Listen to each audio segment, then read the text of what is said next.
Hello sir, कैसे हैं आप? All good. सर बेसिकली आज हम एक बहुत ही इंटरेस्टिंग टॉपिक पे आपका रिव्यूज़ जानना चाह रहे हैं, आपके ओपिनियन जानना चाहते हैं। जैसे अभी मार्केट में एक वेट लॉस ड्रग्स या वेट लॉस थेरेपी शुरू हुई हैं। हर कोई इसके बारे में आजकल बात कर रहा है। बहुत सारे सोशल मीडियाज़, अलग-अलग प्लेटफ़ॉर्म्स पे लोग इसको ट्रेंड कर रहे हैं। मुझे एक बेसिक जानना है कि जो ओज़ेम्पिक करके ड्रग अभी बहुत पॉपुलर हुआ है, ये जितना मुझे पता है कि ये 2017 में एफडीए अप्रूव हुआ था और इसको अप्रूवल मिला था डायबिटीज़ के ट्रीटमेंट के लिए। बट इवेंचुअली लोगों ने देखा कि इससे तो वेट लॉस भी अच्छा मिल रहा है, अब लोग इसको as a weight loss drug promote कर रहे हैं। एग्ज़ैक्टली क्या है ये ड्रग और ये काम कैसे करता है? Thank you Daksha. देखिए, ये जो ड्रग है, जैसा आपने करेक्टली बोला, it came originally for type 2 diabetes. हुँ। तो करीब 2017 के आसपास उन्होंने एक ये जो मॉलिक्यूल था, ये GLP-1 एनालॉग, मतलब आपके नॉर्मल दर्शकों के लिए ग्लूकागॉन लाइक पेप्टाइड, ये हार्मोन हमारे बॉडी में सेक्रीट होता है। हुँ। अब ये GLP-1 कब सेक्रीट होता है? जब हम खाना खाते हैं। ओके। क्योंकि अगर आप खाना खाएंगे तो आप किसी न किसी स्टेज पे तो रुकेंगे। हुँ। तो वो जो रुकने की फीलिंग होती है वो तब आती है जब ये हार्मोन सेक्रीट होता है, and it is basically stimulated by the nutrition. हुँ। इसीलिए इनको हार्मोन्स को न्यूट्रिशनल स्टिमुलेटेड हार्मोन भी कहते हैं। ओके।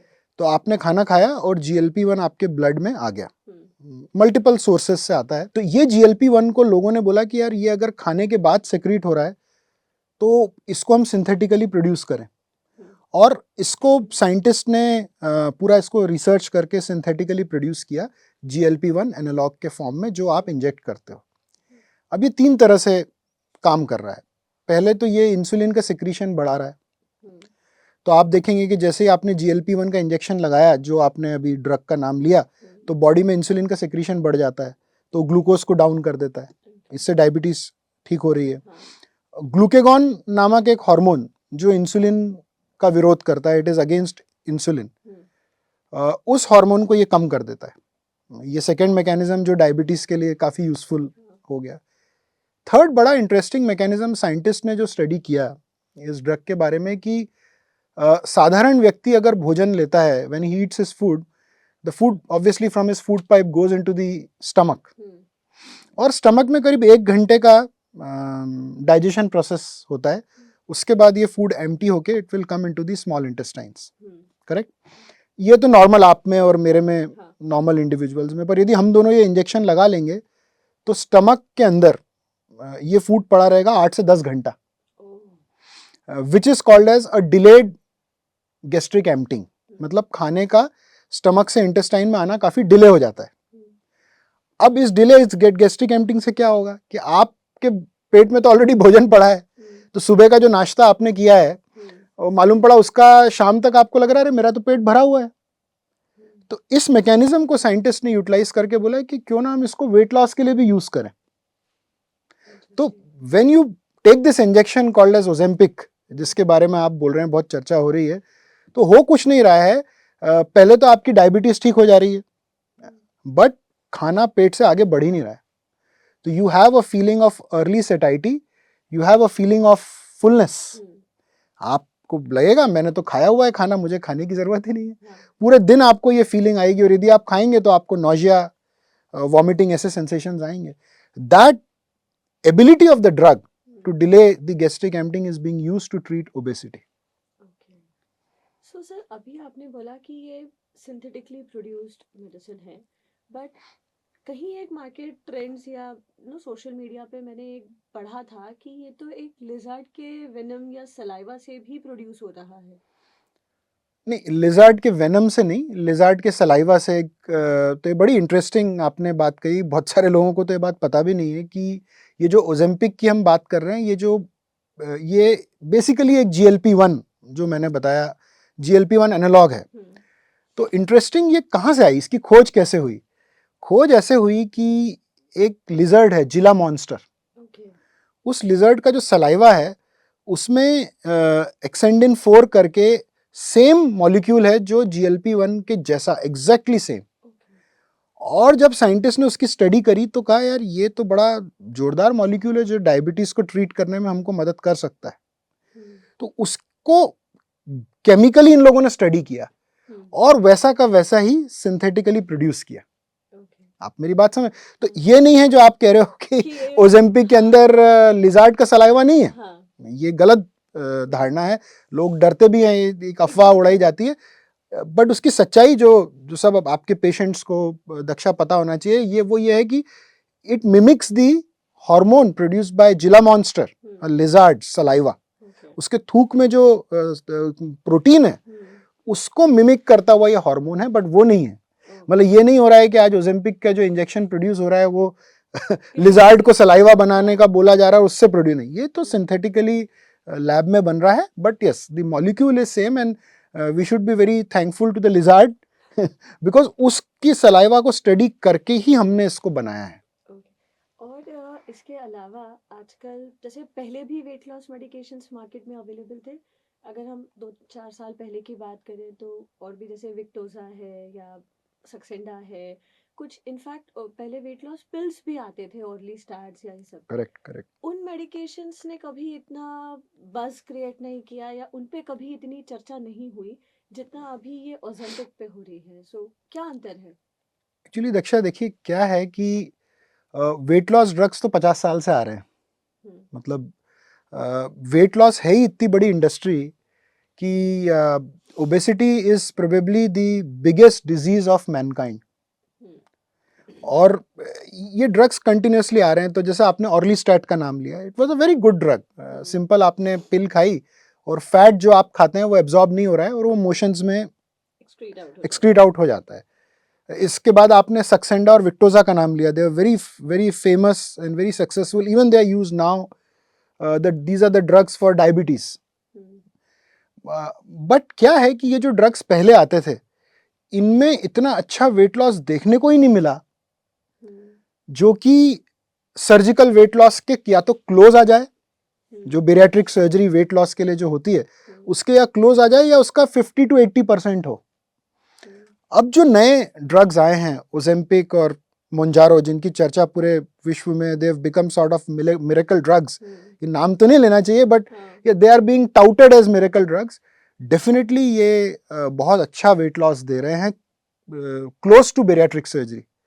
तो बट नेचुरली यदि कोई व्यक्ति 100 किलो का है और 4 से 6 महीने ड्रग को यूज करने के बाद 80 किलो पे आ जाता है, तो ड्रग्स ऑब्वियसली उनकी एफिकेसी है, तो drugs are creating noise because of that.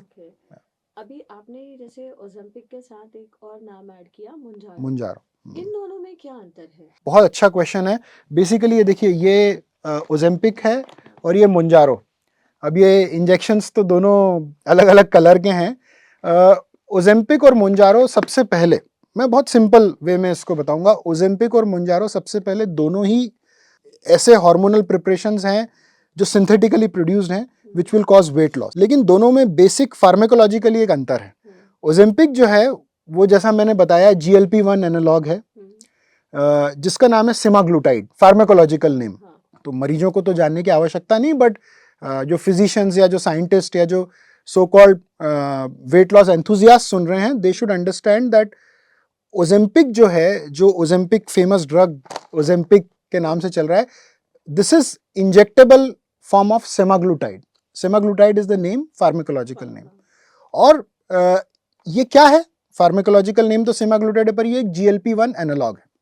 लेकिन जो मुंजारो है उसमें GLP-1 एनालॉग तो है, पर साथ में उसमें एक GIP नामक एक और हार्मोन है जिसको हम गैस्ट्रिक इनिबिटरी पेप्टाइड बोलते हैं, गैस्ट्रिन इनिबिटरी पेप्टाइड, वो भी साथ में है। तो इसको इसलिए हम ट्विन क्रेटिन बोलते हैं। ट्विन क्रेटिन मतलब ट्विन्स हो गए, एक GLP-1 हो गया एक भाई, दूसरा भाई GIP हो गया।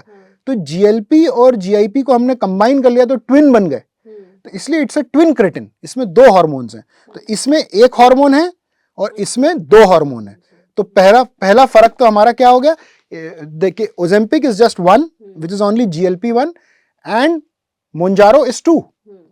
तो ये तो फार्माकोलॉजिकल प्रिपरेशंस का। दूसरा अंतर जो है कि वेट लॉस में ही अंतर है। बट नेचुरल है कि जो एक रहेगा वो एक जितना इफेक्ट दिखाएगा, जो 2 रहेगा वो 2 गुना इफेक्ट दिखाएगा। तो मैं बहुत अच्छे से आपको सिर्फ पब्लिश्ड वेट लॉस के बारे में बात करूंगा, जो बड़ी विख्यात जर्नल्स में पब्लिश्ड है। तो एक ट्रायल हुई थी जिसमें कि इसका वेट लॉस, ओजेम्पिक का weight loss at 62 weeks was around 14%। या तो 14% का मतलब दर्शकों के लिए, यदि आप 100 किलो के हैं तो आप अगर इसको 62 वीक्स तक लेंगे तो आप 100 माइनस 14 अपना वजन कर लीजिए, उतना आपका वजन हो जाएगा, अराउंड 86 केजीज। ये 62 वीक्स, करेक्ट। और वैसी स्टडी इसके ऊपर भी हुई जो 72 वीक्स तक हुई, थोड़ा सा ज्यादा, थोड़ा एक्सटेंड कर रहे हैं, उसने अराउंड 21% टोटल वेट लॉस बता। मतलब यदि आप 100 किलो के हैं तो आप 79 केजीज पे आ जाएंगे। तो 84 वर्सेस 79, दक्षा ज्यादा स्ट्रांग स्टडीज में। और ऐसा नहीं है कि बेहतर, दोनों अच्छे हैं, बट ये दो भाई हैं, ट्विन क्रेटिन्स हैं, तो बट नेचुरल है कि वो इफेक्ट जो है थोड़ा सा ज्यादा दिखाएंगे। इसके अलावा जो लीरा फिट इंजेक्शंस हम अभी इंडिया में बहुत कॉमनली देख रहे हैं, उनका कंपैरिजन अगर हम इनसे करें तो क्या डिफरेंस है? ये बहुत इंटरेस्टिंग है। तो ये जो इंजेक्शन है लीराग्लूटाइड, जो अभी इंडिया में अवेलेबल है, जो मार्केट भी हो रहा है, ये सबसे प्रिमिटिव मॉलिक्यूल है, सबसे पहले यही आया था। पर इसको डेली लगाना पड़ता है सब GLP-1 ही। जो मैंने शुरुआत से बात चालू करी थी कि जो हार्मोन है ये वही है कि आप जब खाना खाएंगे तो ये हार्मोन ब्लड में ऑटोमेटिकली निकलता है, इनको हम सिंथेटिकली प्रोड्यूस करके ब्लड में डाल रहे हैं। तो ये जो मॉलिक्यूल है ये सबसे पुराना मॉलिक्यूल है, जिसको हम लीराग्लूटाइड एज अ फार्माकोलॉजिकल नेम देते हैं। ये लीराफिट के नाम से आजकल अवेलेबल है मल्टीपल कंपनीज में, कंपनीज के नाम पे नहीं आना चाहता, बट ये मॉलिक्यूल रोज लगाना पड़ता है, डेली आपको इंजेक्शन इसका लेना पड़ता है। वेरएज ये जो नए ओजेम्पिक, मोंजारो, आप जिनकी चर्चा, जिससे आपने शुरुआत करी थी, ये वीकली इंजेक्शंस हैं। तो मजेदार बात क्या है कि इसको आपने वीक की शुरुआत में लगाया और उसका इफेक्ट आपको पूरे वीक देखने को मिलता है, करेक्ट। पर ये इंजेक्शन जो लीराग्लूटाइड है ये डेली इंजेक्शन है, तो आप इसका इफेक्ट देखने के लिए आपको इसको रोज लगाना पड़ेगा। फायदे नुकसान दोनों के अपनी जगह हैं। इसका फायदा ये है कि वीक भर तक आपको इफेक्ट है एक ही बार लगाने में, इसको आपको रोज लगाना पड़ेगा। लेकिन यदि आपके कोई पेशेंट को ये हो कि मुझे इसका इफेक्ट खत्म करना है, मुझसे टॉलरेट नहीं हो रहा है, तो इसको लगाया मतलब गोली चल गई। अब हफ्ते भर आपको उसके साइड इफेक्ट्स या जो भी रहेंगे आपको उसको झेलना है। वेरएज इसमें आपको एक फ्रीडम है कि आप रोज चेंज कर सकते हैं। एक दिन के बाद इफेक्ट यूजुअली 48 आवर्स में ये इफेक्ट चला जाता है। ओके, अभी अगर हम इन वेट लॉस इंजेक्शंस की बात करते हैं तो ये कितने, मतलब कौन कौन लोग हैं जो इनको लगा सकते हैं? मतलब क्या सिर्फ डायबिटीज वालों के लिए इंजेक्शन सेफ है, या ओबीस पेशेंट जो टाइप 2 डायबिटीज से भी जूझ रहे हैं वो भी लगा सकते हैं? क्या नॉर्मल इंडिविजुअल जिनका सिर्फ ओवरवेट है वो भी लगा सकते हैं?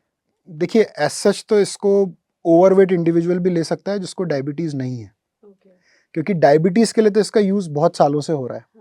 बट यदि आपके पास कोई ऐसा व्यक्ति है जिसको कोई डायबिटीज नहीं है, वो सिर्फ अपना वजन कम करने के लिए इसको लेना चाहता है, तो वो बिल्कुल इन ड्रग्स को यूज कर सकता है।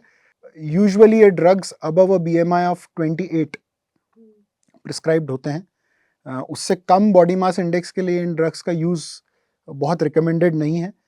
तब भी मेरा ये सजेशन रहेगा कि आप अपने फिजिशियन को, या जैसे हमारी एक बेरियाट्रिक टीम है जहाँ पर एक कॉम्बिनेशन ऑफ लोग अवेलेबल हैं, जिसमें फिजिशियंस भी हैं, डाइटिशियन हैं, सर्जन हैं, आप ऐसी किसी टीम को अप्रोच करके उनसे प्रॉपर डोज पता करके ही प्रिस्क्रिप्शन पे इन ड्रग्स को लीजिए, तो वो मेरे ख्याल से एक बेटर तरीका है। पर हाँ, आपके क्वेश्चन के लिए ओवरवेट लोग भी ये ड्रग यूज कर सकते हैं वेट लॉस के लिए, डायबिटीज का होना जरूरी नहीं है। ओके। एंड जितना मैंने पढ़ा है इन ड्रग्स के बारे में, नोजिया वॉमिटिंग बहुत कॉमनली इसका एक साइड इफेक्ट है। करेक्ट। इसके अलावा GI अपसेट एक साइड इफेक्ट है, बट अगेन इसमें एक मिथ भी है कि ये पैनक्रियाटाइटिस के लिए भी रिस्पॉन्सिबल है, या certain types of thyroid related issues भी एक इसका साइड इफेक्ट है। सो ये कितना सेफ है कि ये सारे सिम्टम्स हमको ना दिखे या ऐसा कोई इन्फेक्शन हमें ना हो, और हम कितने टाइम तक इसे सेफली यूज कर सकते हैं? देखिए, आपने बहुत सारे क्वेश्चंस इसमें पूछे हैं। सबसे पहले तो हम इसके क्या इफेक्ट आएगा उस पर बात करें। जैसे आप बोल रहे थे नोजिया, वॉमिटिंग, तो बट नेचुरल है कि अगर खाना आपके पेट में बहुत देर तक रहेगा तो आप क्या एक्सपेक्ट करते हैं, थोड़ा नोजिया, थोड़ा वॉमिटिंग तो आपको होगा। बट जैसे जैसे इस ड्रग्स को आप first week, second week, third week के बाद लेते हैं, ये जो इफेक्ट्स रहते हैं ये थोड़े कम होते जाते हैं। जहाँ तक बात आपने करी पेनक्रेटाइटिस की या गाल स्टोन्स की, तो ये बहुत रेयर है, बट हाँ डेफिनेटली हो सकता है। तो वो पेशेंट्स जिनके ट्राइग्लिसराइड्स बहुत डिरेंज्ड हैं, या वैसी फीमेल्स जो जिसको हम फैट 50 साल के ऊपर की महिला और जिसको ओबेसिटी भी है, या ऐसे लोग जिनको पहले से ही थोड़े बहुत गाल स्टोन्स हैं, जिनको हम ग्रेवल्स बोलते हैं, उनको कॉशियस रहना चाहिए इस ड्रग को यूज करते हुए, या एक रेगुलर स्कैन अपना कराएं हर 6 महीने में।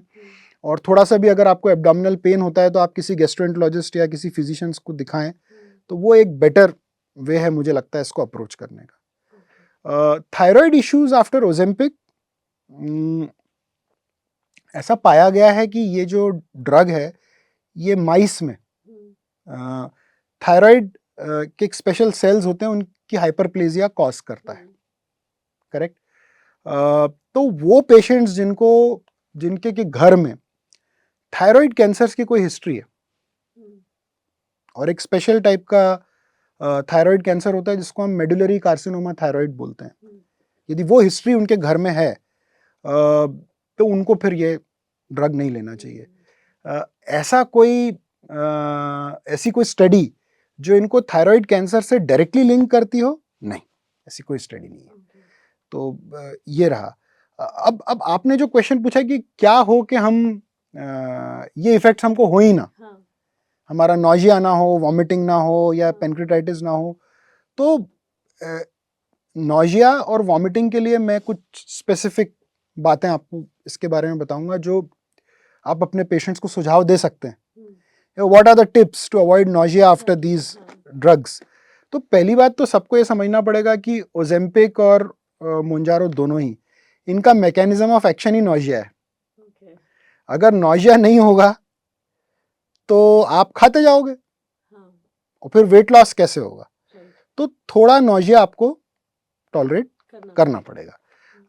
मुझे डर नॉजिया का उस स्टेज पे होना चालू हो जाता है जब पेशेंट एक फूड फियर डेवलप कर लेते हैं। We are not saying not to eat, हम तो कह रहे हैं आपको खाना है, बट ऐसा आप फूड फियर डेवलप कर दे बिकॉज ऑफ नॉजिया के पेशेंट खाए ना, वो एक डेंजरस सिचुएशन है। टिप्स क्या है अवॉइड करने के लिए नॉजिया? सबसे पहले दक्षा, इसको सबसे कम डोज पे आप स्टार्ट करिए।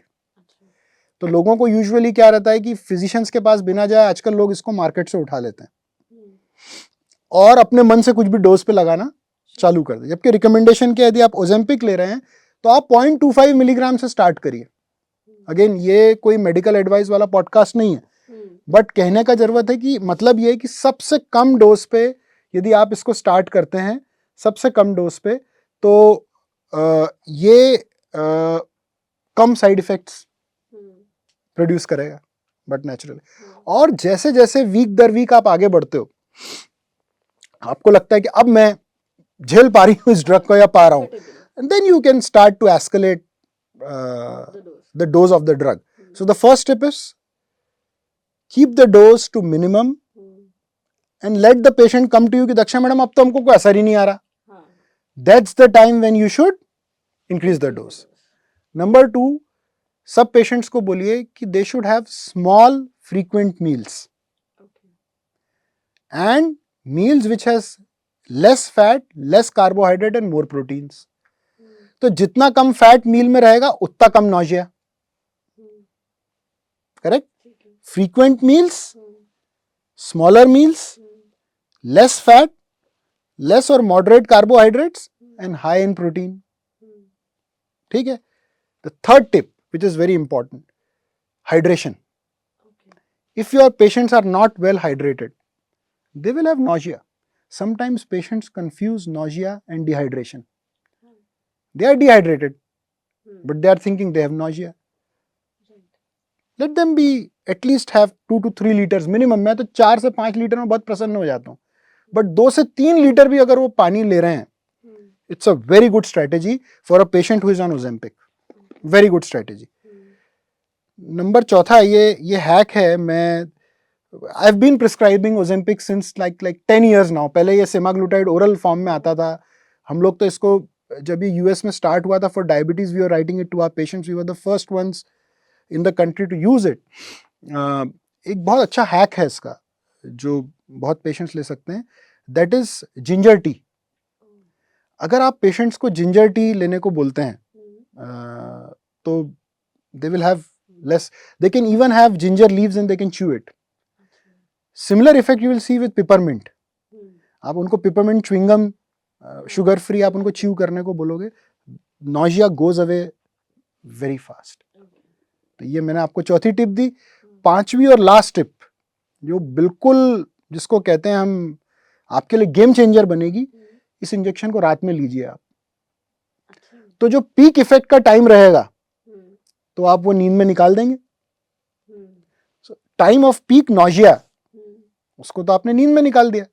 तो रात में आप इसको लें जब आप सोने वाले हो, तो जब तक आप सुबह 8-10 घंटे की नींद के बाद उठेंगे you will have moderate phase में आप रहेंगे, जो पीक इफेक्ट रात में निकल जाएगा. और उसका मतलब ये नहीं कि भोजन के साथ लगा लिया, नहीं तो वो रात में आपको एसिडिटी प्रोड्यूस कर सकता है. तो रात में आप थोड़ा अर्ली फूड ले लें, करीब 6-7 बजे के आसपास, और फिर आप इसको रात में 9 बजे जब आप सो रहे हैं तो इसको लगा लें. तो by the time you get up at 6 o'clock in the morning the effects will be less. तो ये मैं हमेशा पेशेंट आते हैं उनका रोना रहता है कि साहब बहुत नौजिया हो रहा है, हम तो ड्रग छोड़ रहे हैं. That's not the strategy. सबसे पहली बात, start at low dose, let the body get adjusted to it.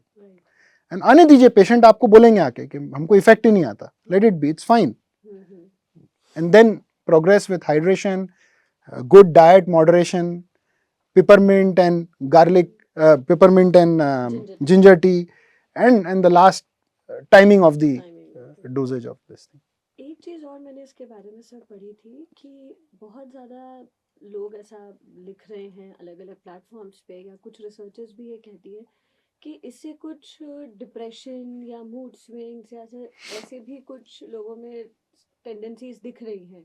सो ये क्या कितना सच है और ये कितना देखिए, सबसे पहले तो अगर साइंटिफिक आंसर आप चाहते हैं तो जो डिप्रेशन इससे डायरेक्टली लिंक किया जा रहा है वो तो बिल्कुल गलत है. These drugs never cause depression. अब इनडायरेक्टली डिप्रेशन कैसे आता है? देखिए, फूड का जो हमारा फूड जो हंगर सेंटर होता है, it's very close to the pleasure centre. आप प्लेजर सेंटर, ब्रेन में प्लेजर सेंटर होता है जहाँ डोपामिन निकलता है, करेक्ट? उसके बहुत पास में होता है हंगर सेंटर, पड़ोसी हैं दोनों. अब आपने हंगर पे अटैक किया तो प्लेजर सेंटर थोड़ा तो तकलीफ आपको देगा, इट्स नोन. तो जब भी पेशेंट कम खाएगा उसको लगेगा कि यार कुछ मजा ही नहीं है लाइफ में. तो वो जो डिप्रेशन आता है of eating less, he might not recognise it, but थोड़ा सा आता है.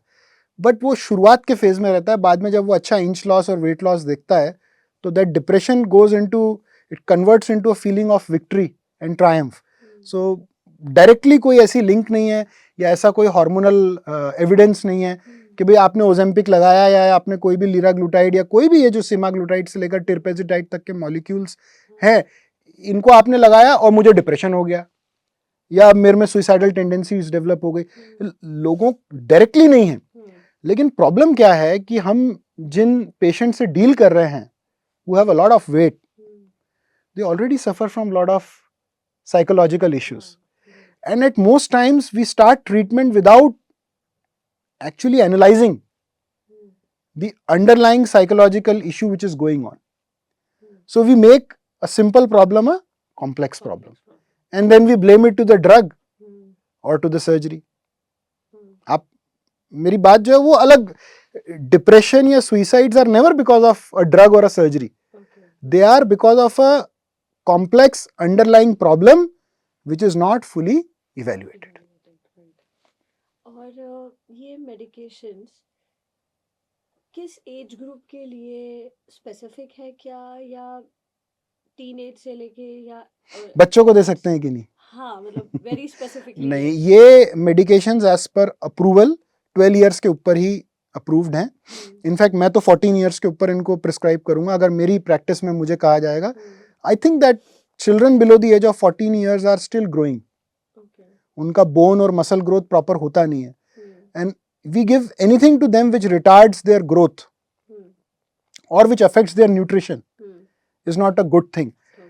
until and unless Daksha we are dealing with a situation where you have a 6-year-old child जो इतना सीवियर स्लीप एपनिक है कि उसको वेंटिलेटर लग रहा है, यू नो, ऐसी सिचुएशन जहां ओबेसिटी अभी इमीडिएटली कोई लाइफ थ्रेट लेके आ रही हो, then you might use it under experimental situations, but 14 साल के ऊपर ही, ठीक है।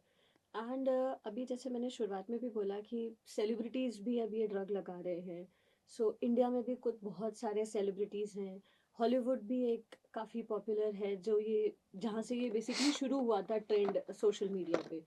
सो किसी का नाम ना लेते हुए अगर हम ये बात करें कि बहुत सारे सेलिब्रिटीज अगर ये मेडिसिन यूज प्रमोट कर रहे हैं, तो लोग अब इसमें एक क्रेज डेवलप हो गया है पर लोगों आप में। नाम लेने में क्यों डर रहे हो? क्योंकि नाम तो लोगों ने ओपनली डिस्क्लोज किया। आई हाँ, थिंक सो इलॉन मस्क ने ही tweeted about the yes drug, he exactly. was on Ozempic, हाँ then he left and gained some weight back. हाँ I think Kim Kardashian was the one, yes she had stakes into Weight Watchers and then she withdrew. हाँ तो ये जो दक्षा देखिए, ये just because a celebrity is endorsing it, it has created a big hype.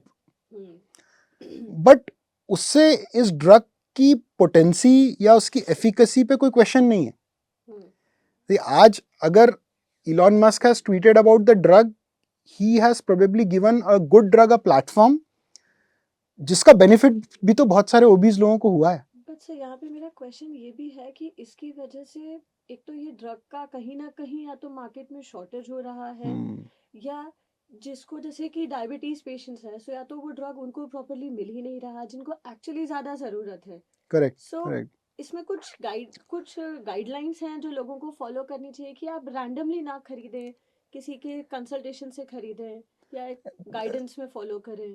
देखिए absolutely guidelines तो हैं और होना भी चाहिए, ड्रग का मिसयूज तो होना ही नहीं चाहिए। और 100% मैं आपकी बात से एग्री करता हूँ कि मेडिसिन में हमको एक बात सिखाई जाती है जिसको हम कहते हैं ट्राइएज। ट्राइएज का मतलब, अगर इस कमरे में 4 लोग जख्मी हैं तो जिसको केयर की सबसे ज़्यादा ज़रूरत है उसको हम पहले एड्रेस करें। तो डेफिनेटली डायबिटिक पेशेंट्स को प्रायोरिटाइज हमको करना चाहिए, लेकिन मैं बिल्कुल ये मैसेज नहीं दे रहा हूँ कि ओबीस को प्रायोरिटाइज नहीं करना चाहिए। मॉर्बिडली ओबीस और डायबिटिक, हाँ, वो पेशेंट्स जो थोड़ा बहुत ओवरवेट है, उनको 5-1 किलो ही कम करना है, अब वो एक शॉर्टकट लेना चाहते हैं, करेक्ट, मैं बोलूँगा उनको अवॉइड करना चाहिए।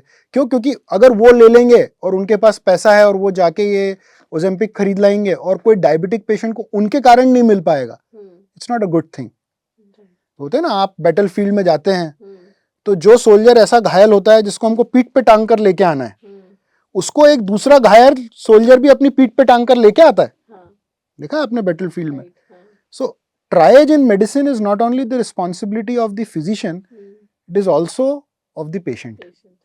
यार मैं एक पेशेंट हूं और मुझे 5 ही किलो कम करना है, मैं लाइफस्टाइल मॉडिफाई करके कर सकता हूं ना, बट मैं सोचूं कि फटाफट पैसे दे के ओजेम्पिक खरीद लूं और उसके कारण यदि शॉर्टेज हो जाए, दैट्स नॉट एथिकल, और ह्यूमैनिटेरियन ग्राउंड्स पे भी वो बहुत अच्छी चीज नहीं है। बट इसके लिए मैं किसी सेलिब्रिटी को ब्लेम नहीं करूंगा। Celebrities are a reason why these drugs have become so popular, but none of the celebrities said that misuse it, did they?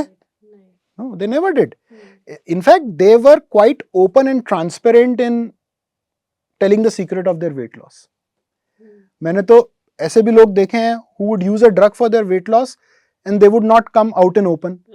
Or people who have had surgery for weight loss and they would not come out in open. They say, अरे मैंने तो ऐसे ही कर लिया. Now, if you are not transparent about the method of your weight loss, you are not doing any good to society. Let me tell you that. So neither Elon Musk nor Kim Kardashian said that you misuse it. In fact, they have been the first to say that, use the drug judiciously. So the responsibility is not only on the physician but also on the patient and public at large. Sir एक चीज़ और, अभी हमने इतना सारा conversation किया, ये जो injectables हैं, ये इसका डोज कितने दिन तक एक इंडिविजुअल लगा सकता है, लाइक 3 मंथ्स, 6 मंथ्स, 1 ईयर, या कंटिन्यू ही रख सकता है? देखिए एक बात आपको समझना पड़ेगी, और ये वाली बात मेरे ख्याल से जितने भी लोग ओजेम्पिक की दुनिया में घुसना चाहते हैं उनको भी समझना पड़ेगी कि obesity is a very chronic disease. मेरे ख्याल से it's the most recalcitrant disease on the earth. Once a obese, always a obese. Correct. तो ये ड्रग्स तो आपको लाइफ लॉन्ग लेने हैं। अब आप शॉक मत हो, मैं जब भी किसी को बोलता हूँ लाइफ लॉन्ग ये ड्रग्स लेने हैं, लोग अजीब सा देखते हैं मेरी तरफ। आप एक बात बताइए, अब घर में है किसी को ब्लड प्रेशर आपके, मदर को, फादर, किसी को तो होगा, इतने सारे। बीपी गोली बंद करते हैं क्या वो? बंद करते तो क्या होता है? बढ़ता है। डायबिटिक भी होंगे घर में, शुगर की गोली बंद कर देते हो क्या? ओबेसिटी की गोली बंद करी मतलब मोटापा वापस आ गया। तो मैं हमेशा पेशेंट्स को बोलता हूँ कि ये जितने भी ड्रग्स हैं इनको लाइफ लॉन्ग लेना है। तो पहले तो आपके आंसर का सिंपल क्वेश्चन क्या हो गया? जीवन पर्यंत लगाना है। Dose might vary and you can take short breaks, that's fine. कोई साइड इफेक्ट हुआ या कुछ, कभी कभी we have to do a surgery, तो हमको ड्रग थोड़े दिन छोड़ना पड़ा, वो एक बात अलग है, but life long, number 1। Number 2 कि क्या ऐसा हो कि हमने इन ड्रग्स को लगाना छोड़ दिया और इनका इफेक्ट आता रहेगा क्या? There is no legacy effect. Legacy समझते हो आप? जैसे आपके पेरेंट्स ने आपके नाम पे कुछ पैसा कर दिया, तो पिताजी चले गए, उसके बाद पैसा तो रहेगा, पैसा तो नहीं गायब हो जाएगा, करेक्ट? पर ड्रग का कोई लीगेसी इफेक्ट नहीं है। लगाना छोड़ा, ब्लड से ड्रग गायब, तो इफेक्ट गायब। तो life long these drugs have to be taken, and अभी तक की जो स्टडीज सजेस्ट करती हैं कि they can be taken safely for a longer period of time. Natural है कि ड्रग्स चूंकि लॉन्च ही अभी हुए हैं, तो जैसे बेरियाट्रिक सर्जरी का 50 साल पुराना डेटा है कि बेरियाट्रिक सर्जरी 50 साल बाद भी काम कर रही है, वैसा अभी इन ड्रग्स के ऊपर कोई डेटा आया नहीं है कि 5 साल बाद भी मालूम पड़ा आप ड्रग लगा रहे हो और उसका इफेक्ट नहीं आ रहा है, ऐसा कोई डेटा नहीं अभी। तो they are safe and they can be taken for a longer period. अभी बीइंग अ सर्जन, मेरे को एक बस क्यूरियोसिटी थी कि अगर ये ड्रग्स इतने पॉपुलर हैं, इतने इफ़ेक्टिव हैं और ये लाइफ लॉन्ग अगर हम लगा रहे हैं, तो इसका कुछ अफेक्ट क्या कभी ये सर्जरी पे रिफ्लेक्ट हो सकता है, बेरियाट्रिक सर्जरी पे, या कहीं जैसे कुछ लोग भी बोलना शुरू किए हैं कि ये नंबर ऑफ सर्जरीज को रिड्यूस कर सकता है, या उस पर कुछ असर डालेगा ये? देखिए, मेरा तो एज अ सर्जन ये मानना है कि ये आपस में एक दूसरे से कॉम्पीट नहीं करेंगे, ये कॉम्प्लीमेंट करेंगे। अब कैसे कॉम्प्लीमेंट करेंगे कि surgical weight loss is always superior to medical weight loss. Even जो स्ट्रॉन्गेस्ट ड्रग है विच इज सो कॉल्ड मोंजारो, जो वर्ल्ड में सबसे ज़्यादा अभी चल रहा है, द स्ट्रॉन्गेस्ट ड्रग, आज तक इससे स्ट्रॉन्ग कुछ नहीं है। ये कितना परसेंट वेट लॉस बोल रहा है दक्षा? 21% एट 62 वीक्स, या rather 72 वीक्स, हम ये मान ले same almost. Bariatric surgery still at 30%. So the amount of weight loss which you have with the strongest available treatment now is at least 8 to 10% less than bariatric surgery. Again, आप तो इतनी बड़ी dietitian हो, आपने कम से कम 30,000 bariatric patients देखे हैं। आपके बेरियाट्रिक सर्जरी में एक 100 किलो का पेशेंट है, उसकी आपने गैस्ट्रिक स्लीव करी, रिजल्ट्स कितने दिन में आ जाते हैं? 6 months. Am I correct? It is over 72 weeks. कितने दिन हो गए? Over a year. मतलब इसका result is a little less, 8 to 10% than bariatric surgery, and it takes more time. तो मेरा ये सिंप्लीफाई मैं इसको कर रहा हूँ, हालांकि मुझे इतना ओवर सिंप्लीफाई नहीं करना चाहिए, बट दर्शकों के लिए कर रहा हूँ कि अगर आपका बॉडी मास इंडेक्स 40 के ऊपर है, and if you are a very severely diabetic, sleep apneic, तो आपको ऐसा ट्रीटमेंट करना है जो कॉस्ट इफेक्टिव हो और जिसका रिजल्ट थोड़ा फास्ट हो। But natural surgery is the option for you.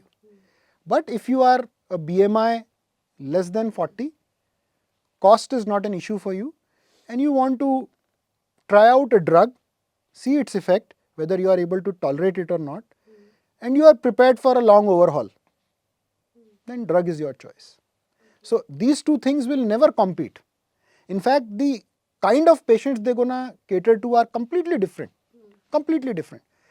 And both of them will complement in a way कि यदि आज मैंने कोई ड्रग लिया और मेरा वेट गेन हो गया ड्रग को छोड़ने के बाद, तो मैं सर्जरी करा ही सकता हूँ। आज मैंने सर्जरी कराई और 10 साल बाद मेरा कुछ वजन बढ़ रहा है, तो मैं ड्रग ले सकता हूँ। तो ये जो this debate which is going on in the world of obesity medicine and obesity surgery, that the numbers of surgery is going to come down, it might be a initial knee jerk reaction for 3 to 4 years, but eventually what is going to happen is that they both will end up complementing each other, whereas drugs will create a funnel समझते हो, funnel for the surgery, and surgery will create the funnel for the drug. They will sort of end up complementing each other. Cost effectiveness की आपने बात करी थी, सो क्या insurance companies या insurance में ये मेडिकेशन सिर्फ ओनली मेडिकेशन पैकेजेस कवर हो सकते हैं? देखिए, इंडिया में तो अभी आप मान के चलिए कि आपकी ब्लड प्रेशर की गोली कवर नहीं हो रही है ओपीडी बेसिस पे। यानी अगर आप आज एडमिट होते हो, तो अगर आपकी सर्जरी हो रही है और सर्जरी के दौरान आपका ब्लड प्रेशर बढ़ रहा है, तो उसको कंट्रोल करने के लिए इन पेशेंट तो वो दवाई का रिएम्बर्समेंट है इंश्योरेंस द्वारा। लेकिन इंडिया जितनी ह्यूज कंट्री में इट्स नेवर पॉसिबल कि आप आउट पेशेंट क्लिनिक के ड्रग भी रिएम्बर्स कर दो। हमारी कंट्री में वी आर 1.8 बिलियन, तो अगर आप इंश्योरेंस में ओपीडी ड्रग्स भी कवर करोगे तो वो तो हेल्थ कॉस्ट बहुत बढ़ जाएगी। तो अभी इंडिया में insurance is not covering these drugs. अभी तो ये आधे ड्रग अप्रूव हुए हैं पर कमर्शियली अवेलेबल नहीं है। Mounjaro, Ozempic, they are approved already. So they are approved by CDSCO, but they are not commercially available, which might be logistic reasons. ऐसे ही shortage में है drug. But even if they become commercially available, they won't be reimbursed by insurance. Never, because it's a very costly thing for any insurance company. US में वो reimbursed हैं insurance से, तो इसीलिए वहाँ थोड़ा bariatric का number ड्रॉप होता है, क्योंकि अगर इंश्योरेंस सर्जरी के लिए भी पे कर रहा है और ड्रग के लिए भी पे कर रहा है, तो आप पहले ड्रग लोगे। हर व्यक्ति सर्जरी की परसीव्ड इन्वेजिवनेस से थोड़ा डर के पहले ड्रग की तरफ जाता है। बट यदि मैं आपको ऐसी सिचुएशन दूं जहां drug is costlier than the surgery and surgery is being reimbursed by the insurance, तो बट हर कंट्री की अपनी अपनी अपनी अपनी डायनामिक्स हैं। But in India it is approved but not commercially available. मुझे लगता है 2-3 महीने में it is going to be, but whether the insurance will reimburse it for every Tom, Dick and Harry,